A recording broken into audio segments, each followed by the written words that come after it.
Hello everybody, Levi Clay here, back again to do another vlog type video. But before I do that, let's just talk about the look of the video. I have changed things around a little bit, the lighting is slightly different, and I'm still using the Logitech Brio 4K webcam. I hope the picture looks better for you guys, and I hope the framing looks better than in the last video, but I would love your input. So thoughts on the lighting, on the framing of this image, my position in the shot, if there's anything that you think could be improved other than replacing me, because I know a lot of you would prefer if it wasn't me here talking, but such is life. So let's talk about fretboards and fretboard wood, and more specifically rosewood. Now, some of you may have seen that in recent months there's been a lot of talk about the future of rosewood in guitar manufacture. Not because of guitars, but mainly because of furniture companies. Companies in China producing a lot of furniture made from rosewood. It's causing a strain on the supply of rosewood. And because of that, these regulations are supposed to make it a lot more difficult to trade in rosewood. Now, guitars tend to have minimal amounts of rosewood, but these stresses can be passed on to consumers. You need certification in order to be able to sell a guitar. So if you buy a guitar tomorrow, if in a year you choose to sell that guitar, and you live in England and you sell it to someone in Portugal, you need documentation to show where the rosewood on that guitar has come from. Now that's a massive ball ache. So I can kind of see why big companies like Fender might want to consider using other woods. And that's exactly what Fender has done. And there seems to be a degree of uproar among the, elite Fender fans. I'm just going to throw this out there. I don't feel that fretboard wood makes masses of difference. I do know that it makes a small difference, and in my opinion, I think I know why it makes a difference, and I think it all comes down to density.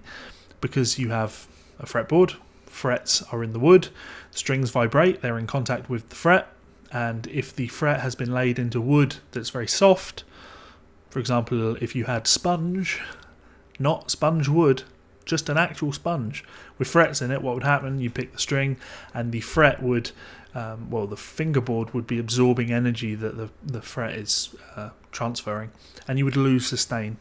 Just my opinion, though that makes sense to me. So the way I see it is, as long as you're using a wood of decent density, you're not going to have much of an issue. And this is why I think people say things like maple has a brighter sound, because maple is a harder wood than rosewood, generally speaking. Of course, I mean, we're just talking about like general families of wood here.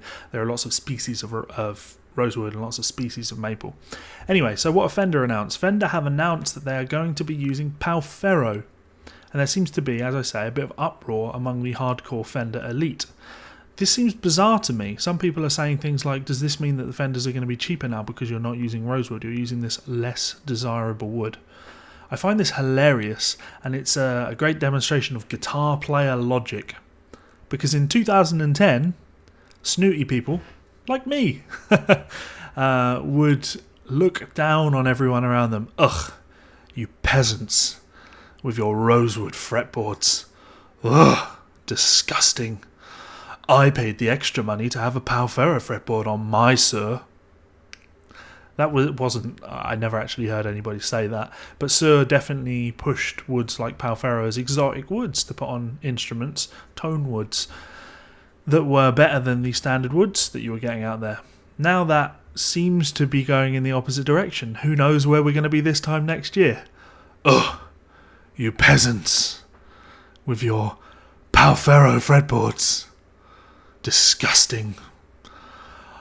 I paid extra to have a rosewood on my Sir. Laugh. I have no ill feelings towards Sir. I love Sir guitars, actually. That Telecaster, that one over there, that's a Sir Telecaster, awesome. But it has a maple fretboard, because everybody knows that maple fretboards are where it's at for tellies. Yeah, so I don't see this as being a huge issue at all. If Fender are switching over to Pau Ferro, I feel where our energy and efforts need to go is into keeping an eye on what this means for the future of tone perception. Because I firmly believe that 3, 4, 5 years ago, people would tell you that you want Pau Ferro fretboards because they're better, because they sound better. Now I fear that what we're going to realise is that actually, looking back, we all just succumb to cheap marketing tactics. Oh, this wood's exotic. You must have it. You must try it. It's fantastic. You won't see this on a Fender. Stuff like that works on people, and it kind of worked on me. But there is a silver lining to this, and that's my Vigier, which has a Rosewood fretboard on it. Hopefully this isn't going to become a pain in the arse to travel with now. But yes, this has a Rosewood fretboard on it. And if there's one thing that I can say about all of this Rosewood regulation, the one benefit is, hey, at least my Vigier now sounds better than it did a few years ago, apparently.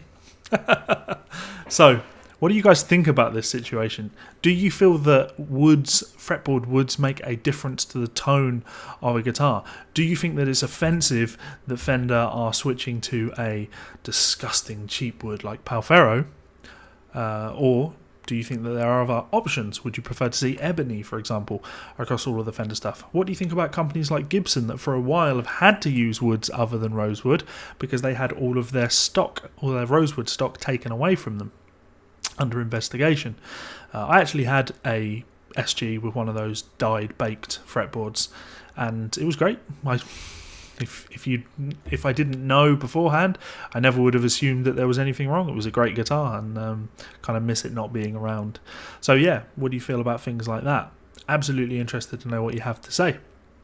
If you have enjoyed this video, do hit that like button, hit that share button, hit that subscribe button, and you can check me out on Patreon by clicking that button up there. In fact, while we're there, you can subscribe by clicking that little button down there, and there's 2 more of my videos there and there.